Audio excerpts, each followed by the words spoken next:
All was quiet and peaceful for a few billion years. Our species would travel through the cold vastness of space without worry. Everything was peaceful. Then we encountered others, confirming that we were not alone in the universe, and had our first war. After that, we continued exploring. Sure, sometimes there were more wars when we encountered other species, but space was safe for everyone. Black holes, gamma radiation, lack of breathable air on extended trips, being too close to a gas giant or a star. Sure, these could kill you, but nothing that a little planning and just common sense couldn't help with. It was around 60,000 years ago, in the time frame of the newly contacted race known as humans, when it started.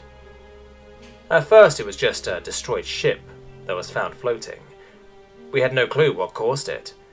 Then, a few decades later, when the incident was almost forgotten, another wreck was found. Isolated incidents happened, but very few and far between, so much so that we could do nothing about it. Around the period of human history they label the Middle Ages, the amount of strange derelict ships that were utterly destroyed was becoming commonplace. We still had no idea what was happening. We just found ships that had been utterly decimated, with the only sign of the crew being blood. Occasionally they managed to send out radio transmissions, but they are of no use, full of screaming, pleas for help, metal tearing, and what we presume to be the deep roar of the engine that shook bones and tapered off to a screech that feels like red-hot atom-thin knives are being plunged into your ears. Perhaps the wall between the engine room and communications had buckled, causing the roar, and the screech was the sound of air rushing to fill the vacuum of space through a hole in the hull. We do not know. When humans had reached the age of enlightenment, we started correlating data from all the ships.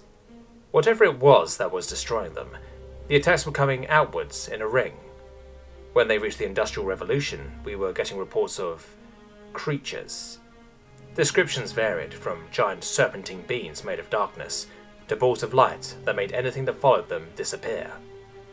More and more species were running back to their homeworlds, scared out of their minds. Once, a black tooth the size of a small planetoid that acted like a black hole to anything that touched it, so that it was able to tear through anything, was found. Giant shadows of something in between stars would blot out multiple. Space was no longer safe, so we all retreated to our homeworlds, and one by one, we lost contact with the other species. Gladly, the giant beings seemed to avoid the light of stars, so they rarely ever came close to our planet. The smaller ones did. From a giant 50-foot-tall winged bipedal octopus thing to small bipedal creatures that just wreaked havoc, lots of smaller creatures would make planetfall. Humans at this time had managed to get FTL travel and were looking around, wondering where the hell was everyone. The answer? Hell. Our species now feared the dark, for that is where the creatures flourished. We started to regress technologically as we were killed either from lack of sleep or from the creatures themselves. And then, they seemed to flee.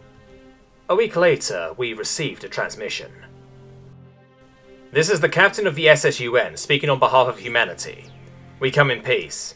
You seem to have the ability to travel in space. Why aren't you? Away from the light of knowledge we run, for first it weakens, then destroys. At first we were nothing more than thoughts, a what-if sort of scenario for the darkness. But as more and more humans started to wander, we started to take form. The imaginations of humanity gave us many forms, each one causing humans to wonder if they were more creatures of the darkness, causing fear and new creatures to appear. We would feast on them. We did not need the sustenance, but it was fun, and it made the humans grow fearful. And then they learned how to make fire. The light hurt us, causing us to flee. Suddenly humanity had a weapon. We were forced from the open into dark places. Caves, deep forests, the bottom of the oceans. Humanity started to learn more, and with that knowledge came the conviction that we did not exist, that we never had. When faced with that, we weaken until we disappear. Gone. Soon, Humans had brought their cursed knowledge and the light everywhere as they explored the bottom of the seas, mined deep into the earth, and cut down trees, allowing light to touch the forest floor. We fled into the deep darkness above. There we were free and got stronger than ever before, for there was prey that had not ever conceived of us, and thus were able to believe in us. So much prey, allowing us to get stronger than ever before. It was glorious until the accursed humans somehow managed to follow us into the vast emptiness. We flee now, away from them, as they bring their light into space and unknowingly kill us. When we told the humans what happened, and they looked around the neighboring star systems and heard the same thing from the other species that we had lost contact with, they gathered everyone together and told us, "You're all being silly. Monsters don't exist. We have not seen any, and besides, we know that they cannot exist. They are nothing more than an overactive imagination.